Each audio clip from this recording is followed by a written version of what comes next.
Okay, so I want to do a video on how to use your iPhone to take better pictures and maybe help you discover some features and settings you didn't know existed. So the first thing we'll do is go into settings. You'll see it second row, top right there, the settings screen.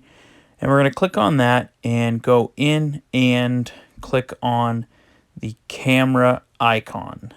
The camera icon down there is where your camera settings are kept. These are the basic back-end settings, and there's some things in here that we can't necessarily do in the actual camera mode. So first thing on the top, there is camera mode, creative controls, and live photo. Now camera mode is the default, so if you click on that, make it green, every time you open the camera app on your phone, it's going to go to the camera mode instead of square or video or whatever the last thing you left it at. Same thing with creative controls. That is going to either open it on like a blank wherever it was last, or open it on the something that you want, the edit tab or whatever. So live photo on the bottom is those 1 to 2 second photos where you push your finger on it and it kind of comes to life for a second or whatever. That's a live photo, and you can turn that on and off here in the settings also.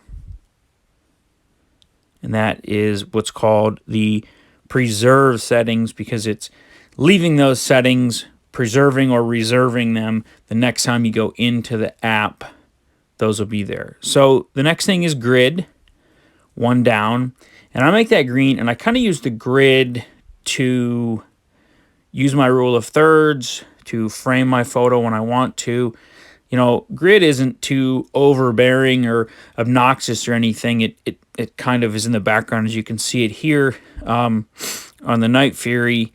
You can just kind of frame your photo or know where your center is, be off center, do your rule of thirds, and take a picture that way. So I kind of like grid.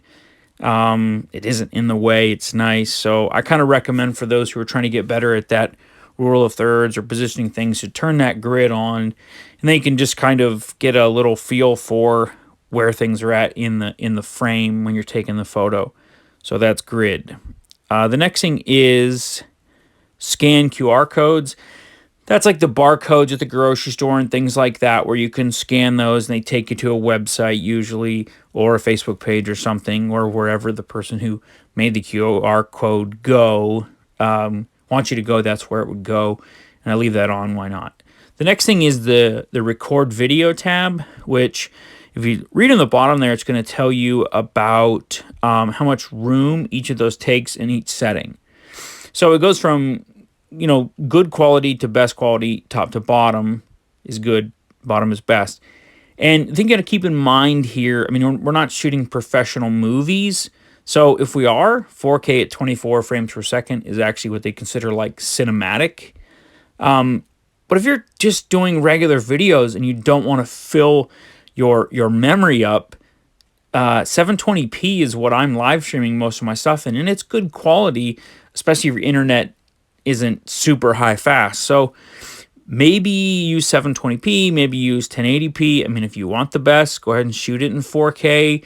You know, just remember those 4K videos are going to take up a lot of your memory. So if you're constantly getting a message from your iPhone saying iPhone storage is almost full, it might be because you're using this mode and you're recording those videos at that quality. So I'm not telling you to not do that. I'm just telling you that as a result of that higher quality. So like I said, live streaming 720, 1080p is what most televisions are. The newer stuff, of course, is now 4K. So that's kind of the top to bottom differences in the quality of the videos that you're going to get at those settings, which also is a direct result, which is why Apple put it right below there, of the amount of memory you're using when you save videos in those varying qualities. So that's the basic quality video settings. Record stereo sound, that's an easy one. This is record slow-mo. Real simple, 120 frames per second or 240 frames per second. So it's just more frames per second. It's just going to be a different look or effect to your slow motion videos. Record stereo sound, yes, of course. Formats, you're going to want to leave it in high efficiency. That has to do with some of your 4K stuff. Just leave it in high efficiency. That's going to work fine. I wouldn't do most compatible or anything. Leave it right where it is. Smart HDR, which I talked about in some of my other videos. HDR is a high dynamic range photo. So it's taking multiple exposures of the same photo to create more shadow information and more highlight information, so we can modify that image more, and we can pull down those bright skies and get the detail of the cloud out, and we can pull out the shadows under trees and things and give those good detail. So I leave that Smart HDR on, and if you want to, the one below it is the Keep Normal Photo. So basically the HDR is taking those multiple exposures. The normal photo is just that. It's just a normal photo. So if you want it to do both of those, when you take a picture, you're going to have two photos, HDR and normal. I usually turn the normal off because the HDR is a better photo. So I'm not going to be thinking a lot of the time like, oh, I wish I had that lesser quality photo instead of this higher quality HDR. Now, once again, if you're just taking regular photos, you don't care about all that extra stuff, turn the Smart HDR off. You'll save a ton of room on your phone with your memory. This is another memory thing. HDR, more information, more memory. So let's go into the actual camera app now and take a look at the basics. So we all know photo. That's the first one. And pretty simple to figure out what that one does. That's your basic camera. And top left, you'll see you have your flash settings. On the top left there, which would be auto, on, and off. I don't really ever use my flash settings, but you can. So what you'll see now is the image getting darker and lighter as we adjust it. I'm simply tapping my finger on the nose of this Night Fury, and you'll see to the right there, there's like, it looks like a little sun. If you tap that focus on something and move that sun up and down, it is going to lighten and darken the exposure of that image in those different areas. You can see as I move the focal point around, it's changing the look of it. So that can kind of help you if you've got, a high contrast area, high light in one area, and you're just trying to like even it out. That's the simplest way. Tap on it, focus, move that sun up and down, changes the light and the darkness of the photo. And that's going to obviously make a huge difference on making better photos. So once again, top, we're looking at the flash settings, off, on, auto. I have my flash off like 99% of the time. I just don't use flash. The next one to the left there is that live HDR image. We already talked about that. This is where you can just toggle that on and off real quick. Real simple. Not a lot to go over with that. We already talked about that. This is just a quick place to switch it on and off. Live on, live off, just like that. And so the next thing I want to go over is the timer. So if you look, the third one over from the top on the right is the timer. It looks like a clock, so that should pretty much give it away. And as you see, I'm changing that now. You have off, 3 second, and 10 second. Very simple. The first one, when you click on that, 3 seconds, you're going to click on the shutter button. It's going to wait 3 seconds, take a picture. This can be used for timing of things or just taking a selfie without having your arm in it. This next one, of course, is 10 second. As it's counting down now, even better. Put it on a tripod, put your camera somewhere stable, walk away from it, put your arm around your buddy. It's going to take a picture 10 seconds from when you hit the button so that you can get in position for the photo without having your arm hang there looking like the selfies always look. So off, 3 second, 10 second. Always make sure you go back and turn this off because it gets super frustrating when you forget and you go to take a picture and it waits 10 seconds to do it. Now I'm toggling back and forth, which is simply top right, and that is just filters. I don't do a lot with filters, but if you want them, right there they are. So if you're into filters on Instagram, Snapchat, all that stuff, they're right here on your phone. you know, and you can do that kind of ahead of time and have it filtered how you want to post to social media or whatever you want to do with it. Next thing is time lapse. So you'll see here, bottom left, time lapse setting.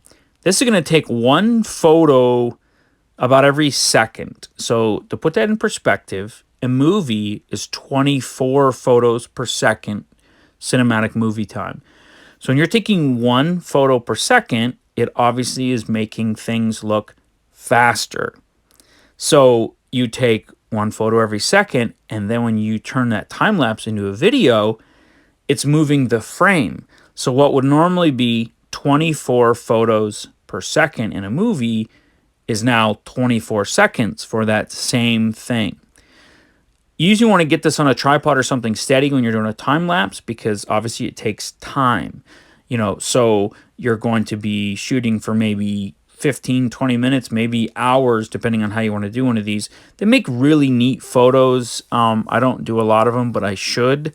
Just because it's a neat effect, you know, sunrise, sunset, make that neat time lapse where the sun is going down really quick or coming up real fast, or whatever the activity may be that you want. I mean, there's people that do these with like plants growing over 6 months or something. They're really neat. But so that's the basics of time lapse. You're going to want to get on a sturdy surface or a tripod or something so that it's steady. You know, it's important to stay on the image. So slow motion, pretty standard. We all know what slow-mo is. The one thing I will kind of mention here with slow motion on the phone, there's like a 2 or 3 second kind of spot when you first hit record, and then when you hit stop. So like the first 2 or 3 seconds of the video is not slow motion, and the last like 2 or 3 seconds is not slow motion. And so you kind of want to hit it and then mentally start and stop and maybe let it go an extra 3 seconds, or start it 3 seconds early. And you can go back and you know, take your iMovie thing and actually clip that off there. You see me taking a slow motion video now where it's just, you know, the flickering fast, whatever, 120 frames per second. And you'll see at the very end of this too, where it kind of starts and stops on the Night Fury there, and then gets faster again. And that's that last 3 seconds that I'm talking about, that you might want to just go past and then clip off the beginning and the end, so your whole video is slow motion. Okay, so the next thing we will go over, and this is just getting through to the slow motion part of this, which obviously takes a long time. But you will see at the very end of this where it kind of flips rapidly right at the end, and that's that becoming, you know, going quick there. So this is just the video part of it. I mean, that is your standard video setting to take a video. Your press the red button is pretty much the most important part here. You've got your flash in the top left. On the top right, it tells you what your video is recording at, which we had at 720, which we set in the settings earlier. And your bottom right is, of course, the flips to the front-facing camera or back-facing camera. And that adjusts the same way as the photo does when you click on it with the resolute, you know, the up and down. The next thing is portrait mode, which I'm in now. And portrait mode, Apple came up with this, I think, to mimic the professional portraits that we see where the background is kind of blurred out and the image is crisp and sharp. And you can kind of tell when somebody's had a photo or portrait taken with a professional camera, because you get that shallow depth of field, you know, razor sharp details in their face, blurred out background. The subject just looks great. And that is from a portrait mode. And that's what I'm attempting to do here, is to get this Night Fury in a portrait mode. It doesn't like it, and it was struggling because it's not a person, and it actually knows that. Like, it's actually saying no person detected. But you can still see in some of these photos that I took of it, you'll see like the heater in the background is blurred out, and that's what we're looking for. And it's more dramatic, I guess, with a person that's going to recognize it, but you will see like here the background is blurred out and that front image is crisp and clear and very detailed, and that's what portrait is all about. Now there's There's some different lighting modes in portrait. So, and once again, you can still adjust the lighting like you do in a regular photo with this. You get that sun in there, click on it, move it up and down, and that tells you, less light, more light, changes the exposure of the image. The portrait mode has the multiple settings of natural light, studio light, and that, of course, is an actual Night Fury that just came into frame there. Studio light, lost my train of thought there. Natural light, studio light, and controlled light. Natural light is basically if you're outside. Studio light and controlled light is your indoor fluorescent lights, studio lights, the different Kelvins of the white balance you're going to change there and things. But most of the time, easy way to remember, natural light, nature, outdoors, studio, controlled, indoors. And there could be examples of controlled lighting outdoors. It's not likely, mostly indoors. So the next setting is square. And this is pretty basic. I would use this if you're putting stuff on Instagram because it's the basic dimensions of Instagram.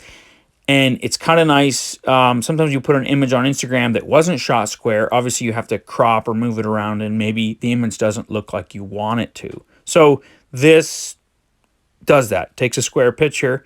This can be used if you're doing coasters for somebody for a gift.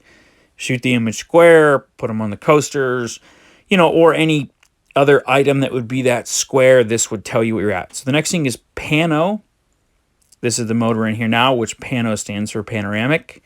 And this is a very large, long, short, long, right to left, short, top to bottom image.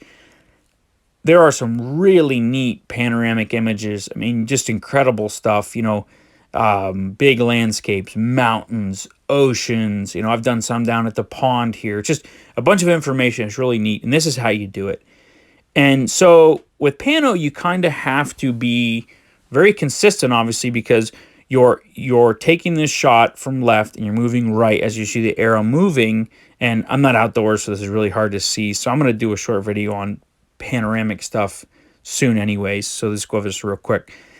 One thing gets confusing here is when you move it to the right and you move it up, you're actually going down and vice versa with the arrow. So you're looking at the arrow and you're trying to correct it and you're going the wrong way. So you have to kind of pay attention and get that top to bottom correct. Sometimes I will actually stand with my body kind of turned to the left, start on my left with my body turned, and then come across where the center is about facing in front of me and then finish off to the right. So you're actually kind of smoothing out that panoramic image and staying consistent throughout it, because obviously if you go up or down, the image reflects that. So you really have to try to stay on that line and practice. And this is digital, so luckily we get to practice all we want, and it doesn't cost anything. So that is the basics of the iPhone settings. I'll go through a couple simple things here. Maybe I can think of with this portrait mode again, just playing around with it to get those images and see that sharp forefront, blurred out background. But those are the images: pano, video, portrait, square, slow motion, time lapse, and they're pretty self-explanatory. And there's a ton of videos that go over each one of them in depth. But I wanted to do a quick one of a basic overview because people had been asking me how they can get better at their phone photography because that's the main camera they're using. So I hope there's something in here that gives you some information that makes you a little bit better with your phone, or maybe there's a setting you didn't realize you could adjust, or something you just didn't understand what it was. Comment below if you have any questions, or message me if you feel like your questions are dumb. They're definitely not. Just message me and I will answer them. It's a no judgment zone here. If you get a chance, go to my link on my Facebook page, that Robert's camera, that buy used photo equipment, pro photo used.